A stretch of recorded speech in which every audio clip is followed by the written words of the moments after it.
Ces femmes assistent, impuissantes, à la destruction de leur maison.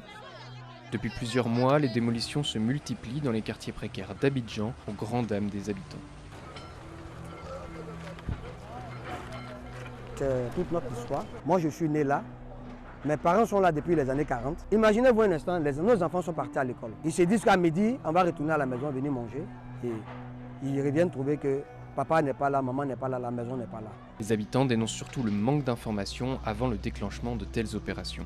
Depuis un moment, on nous a dit qu'ils vont venir, qu'on appelle déguerpir les gens.